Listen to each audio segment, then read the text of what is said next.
नमस्कार दोस्तों, welcome to my channel. आज हम पढ़ेंगे पद्म पुरस्कार के बारे में। पद्म पुरस्कार क्या होता है? तो पद्म पुरस्कार को हम टोटल मिला के कितनी श्रेणियों में बांटते हैं? तो पद्म पुरस्कार पद्म विभूषण, पद्म भूषण और पद्मश्री। तो भारत का सर्वोच्च सम्मान जो होता है वो भारत रत्न होता है। उसके बाद अपन पद्म विभूषण, पद्म भूषण और पद्मश्री।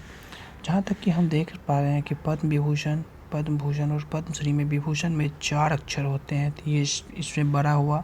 उसके बाद भूषण में 3 अक्षर होते हैं, तो वो तीसरा सर्वोच्च बड़ा है, और इसमें 2 ही अक्षर होते हैं, ये सबसे छोटा पुरस्कार होता है। और सबसे बड़ा पुरस्कार भारत का सर्वोच्च सम्मान भारत रत्न होता है, जिसे 1954 से शुरुआत किया गया है। इसकी घोषणा 25 जनवरी को की जाती है।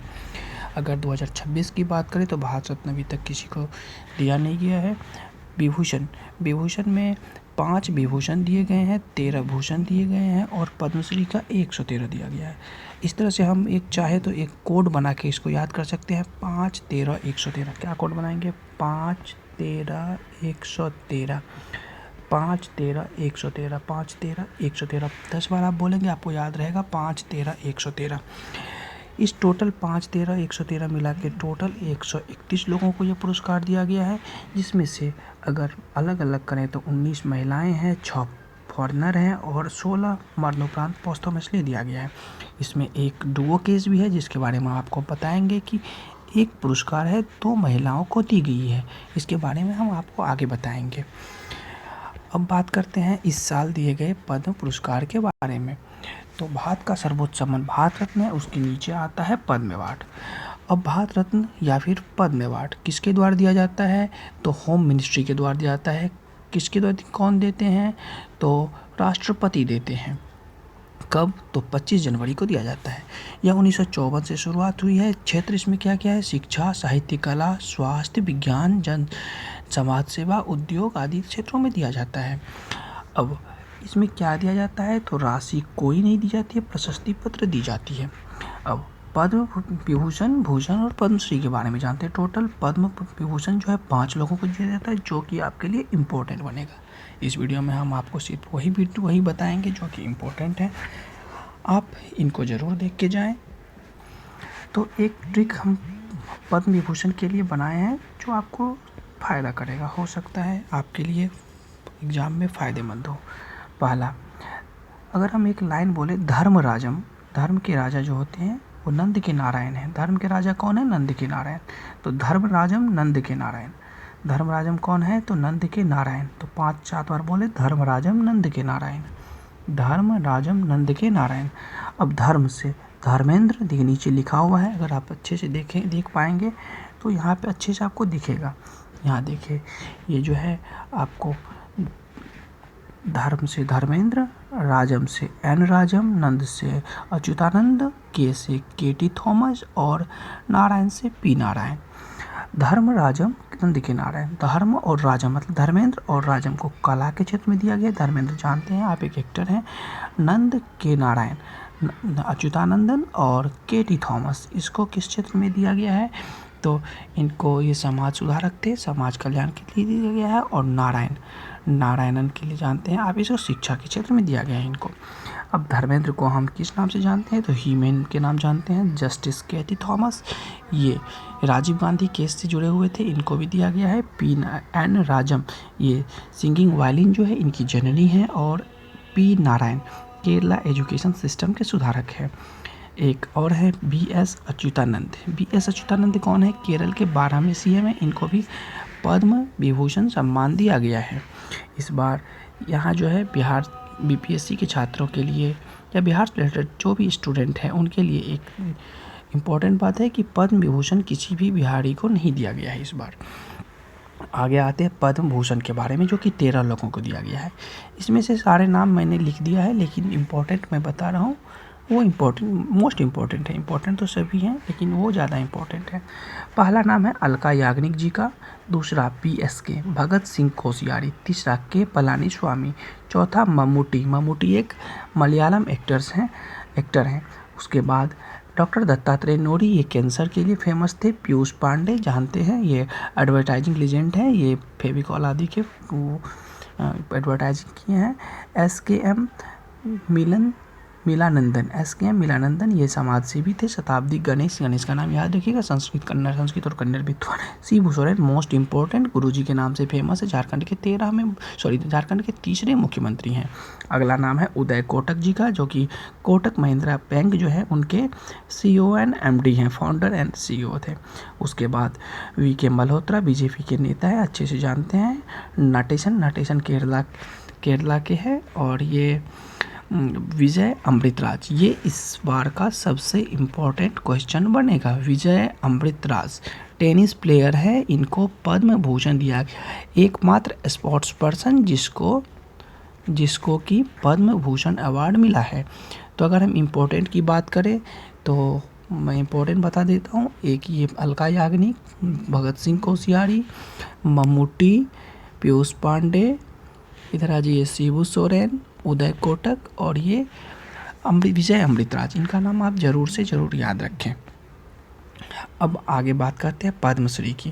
तो पद्मश्री बहुत लोगों को दिया गया है। इससे पहले हम कुछ इम्पोर्टेंट देख लेते हैं जो कि बिहार स्पेशल एग्ज़ाम के लिए फेमस क्वेश्चन बन सकता है। तो बिहार से इस बार टोटल 3 लोगों को, कितने लोगों को? 3 लोगों को दिया गया है अवार्ड। अब इनमें नाम किनका है? तो पहला देखते हैं, भरत सिंह भारती कहाँ से हैं? एक भोजपुर से हैं। भोजपुरी भाषा के लिए फेमस है, 100+ रचनाएं की है, कला के क्षेत्र में पद्मश्री मिला है। पहला है भरत सिंह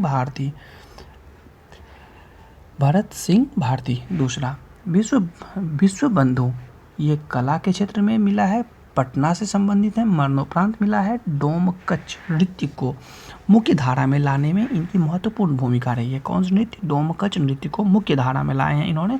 क्या नाम है? विश्व बंधु। पहला नाम था भगत सिंह भारती, ये भोजपुरी भगत सिंह भारती, विश्व बंधु पटना से, डोमकच से रिलेटेड है। तीसरा गोपाल जी त्रिवेदी, जैसा कि जानते हैं गोपाल जी त्रिवेदी विज्ञान के क्षेत्र में समस्तीपुर से रिलेटेड है और ये विज्ञान के क्षेत्र में पद्मश्री मिला है। ये साइंस इंजीनियरिंग के क्षेत्र में उत्कृष्ट योगदान के लिए मिला है। अब गोपाल सिंह भारती कौन है समस्तीपुर में? तो पूसा विश्वविद्यालय है उसमें वाइस चांसलर के पद पर रहे हैं। इनका इम्पोर्टेंट काम मखाना में और शाही लीची में इनका इम्पोर्टेंट योगदान रहा है, मखाना और शाही लीची में। अब हम बात कर लेते हैं स्पोर्ट्स पर्सन जिनको कि ये अवार्ड मिले हैं। सबसे इम्पोर्टेंट क्या है? तो विजय अमृतराज क्या मिला है? टेनिस में पद्म भूषण मिला है, क्योंकि स्पोर्ट्स में स्पोर्ट्स के क्षेत्र में सबसे बड़ा जो मिला है वो पद्म भूषण मिला है। पद्म भूषण किसी को नहीं मिला है, वो मिले हैं विजय अमृतराज, टेनिस खिलाड़ी हैं। ठीक है, यहीं बात कर लेते हैं टेनिस से एक इम्पोर्टेंट। तो टेनिस के टोटल 4 ग्रैंड स्लैम होते हैं। कितने? 4 ग्रैंड स्लैम होते हैं। एक ट्रिक टाइप के बताता हूँ, ऑस्ट्रे फ्रे विम तो ऑस्ट्रेलियन, फ्रेंच, विंबलडन, USA। तो 4-5 बार बोले ऑस्ट्रे फ्रे बिम्बस। तो ऑस्ट्रे फ्रे बिम्बस मतलब USA। नेक्स्ट, इसमें पूछा जाता है कि कौन से कोर्ट पे खेले जाते हैं। तो एक तरह से आप एज्यूम कर सकते हैं कि हम एक खेती टाइप का कर रहे हैं। इसमें सबसे पहले हम क्या करते हैं, हार्ड ज़मीन रहता है, फिर उसको हम क्या करते हैं, हल चलाते हैं। तो उसमें हल चलाते हैं, पानी वानी डालते हैं, तो वो क्या हो जाता है, क्ले बन जाता है, मतलब मिट्टी आ जाता है। फिर उसमें क्या घास लगाते हैं, कुछ लगाते हैं तो ग्रास हो जाता है, और फिर ग्रास को काट लेते हैं, फिर वो हार्ड हो जाता है। तो ऐसा हम बोल सकते हैं कि hard court, clay court, grass court, फिर से हार्ड कोर्ट में खेले जाते हैं। ये जनवरी फरवरी के आसपास मनाया जाता है, 3 महीना के आसपास में ये हो जाता है। अभी जनवरी में हो गया है। नोवाक जोकोविच इसको जीत लिए हैं, ये अपने 400वें ग्रैंड स्लैम को जीते हैं। ये करंट से रिलेटेड कुछ क्वेश्चन था जो कि मैंने यहाँ डिस्कस कर दिया। आगे रोहित शर्मा को पद्मश्री मिला है, हरमनप्रीत कौर को पद्मश्री, ये दोनों क्रिकेटर हैं, जानते हैं। सविता पुनिया ये गोलकीपर हैं हॉकी टीम के, इसको भी पद्मश्री मिला है। प्रवीण कुमार पैरा एथलीट हैं, पद्मश्री टोक्यो ओलंपिक में गोल्ड जीते थे प्रवीण कुमार, उनको मिला है। बलदेव सिंह हॉकी के कोच हैं, इनको मिला है। भगवान दास रायकर ये एक मार्शल आर्ट के हैं, इनको भी पद्मश्री मिला है, भगवान दास रायकर। उसके बाद के पजानी वेल। के पजानी वेल ये तमिल मार्शल आर्ट के इनको भी मिला है। और व्लादिमीर मोस्तवीर ये कुश्ती कोच है। ये पूछ सकता है मोस्तवीर क्योंकि ये कुछ अलग है मार्शल था। इसमें अगर देखें आप ध्यान से तो दो मार्शल आर्ट के हैं, एक कुश्ती के हैं, ये हॉकी के हैं, एक ये हॉकी के, ये दो हॉकी के हैं, दो क्रिकेट के हैं, एक पैरा एथलीट है और एक टेनिस के हैं। टेनिस वाले को सर्वोच्च सम्मान मिला है। माफ़ कीजिएगा थोड़ा गंदा कर देते हैं, आदत है। अगली बार कला। अब कला के क्षेत्र में टोटल 6 लोगों को मिला है पद्मश्री। कुछ और लोग भी होंगे लेकिन ये इम्पोर्टेंट है। सतीश शाह एक्टर हैं, जानते हैं इनको, आप बहुत अच्छी तरह से जानते होंगे, कॉमेडियन हैं, इनको मिला है। उसके बाद प्रसेनजीत चटर्जी, ये प्रसेनजीत जैसे कि नाम से फेमस है, नाम से जानकारी, चटर्जी ये बंगाली हैं, बंगाली एक्टर हैं।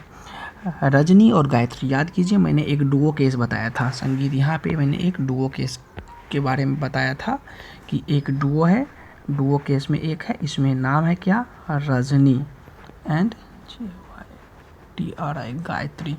रजनी और गायत्री ये संगीत के क्षेत्र में है, इनको मिला है पद्मश्री। अगला तरुण भट्टाचार्य, संतूर वादक, आप इसको मोस्ट इम्पोर्टेंट में VVI मान लीजिए। क्वेश्चन आपको इसमें से क्या पूछेगा, तरुण भट्टाचार्य किस क्षेत्र से संबंधित है, तबला, संतूर, इस टाइप से दे देगा आपको और पूछेगा ये कौन से है, वीणा वादक, बांसुरी वादक। तो इसमें ये इस टाइप का क्वेश्चन पूछने के बहुत इंपॉर्टेंट बन सकते हैं। ये तरुण भट्टाचार्य संतूर वादक। इससे पहले आप जानते हैं शिव शंकर जी भी तो संतूर वादक थे। उसके बाद गरिमेला बालकृष्ण प्रसाद, ये भक्ति संगीत के लिए है। और विश्वबंधु डोमकच नृत्य, जिसको मैंने बिहार इम्पोर्टेंट में भी पढ़ाया है, तो विश्वबंधु को मिला है। कुछ अन्य पद्म पुरस्कार जैसे कि अनिल कुमार रस्तोगी कला के क्षेत्र में मिला है। भरत सिंह भारती बिहार से हैं, आप इनके बारे में बताया मैंने, भोजपुरी नृत्य के संबंधित हैं, कला के क्षेत्र में मिला है। हरि माधव मुखोपाध्याय, ये इनको मरणोपरांत मिला। कला के क्षेत्र में बंगाली जात्रा थिएटर के अग्रणी तीर्थार्थ समूह के संस्थापक हैं। ये जात्रा थिएटर इम्पोर्टेंट है, धनु जात्रा महोत्सव होता है तो याद रखिएगा, हरि माधव मुखोपाध्याय। नेक्स्ट युमनाम जात्रा सिंह, ये कला के हैं, यूनेस्को मान्यता प्राप्त नाटक कीर्तन के महान साधक थे। प्रतीक शर्मा मेडिसिन के संबंध कैंसर के लिए हैं। और रामचंद्र और सुनीता गौर बोले मेडिसिन से। और प्रोफेसर शफी शेख साहित्य के में है, कश्मीरी शब्दकोश, पहली कश्मीरी शब्दकोश तैयार की, 100 प्लस पुस्तक लिखी, ये भी इम्पोर्टेंट। शफी शेख ये इम्पोर्टेंट बन सकता है, क्यों, क्योंकि उन्होंने पहली कश्मीरी शब्दकोश तैयार की थी। चलिए इस वीडियो में इतना ही। आपसे एक बात थोड़ा सा करना है कि आप सोच रहे होंगे कि मैंने इतना गंदा लिखा है और इसको मैं इस टाइप से जैसे फ़ोटो पेस्ट कैसे कर सकता था या फिर टाइप कर सकता था, लेकिन मैंने इसको इसलिए ऐसा लिखा है ताकि मैं इसका माइंड मैप आप तक पहुंचा सकूं। और आपको सही से ना भी दिखे तो आप माइंड पे प्रेशर डाल के थोड़ा कोशिश करें कि आखिर क्या है, और उससे आपको दिमाग रिफ्रेश होगा, फिर आपको याद हो जाएगा ऑटोमेटिकली। चलिए थैंक यू। अगर अच्छा लगे तो लाइक शेयर एंड सब्सक्राइब ज़रूर करें।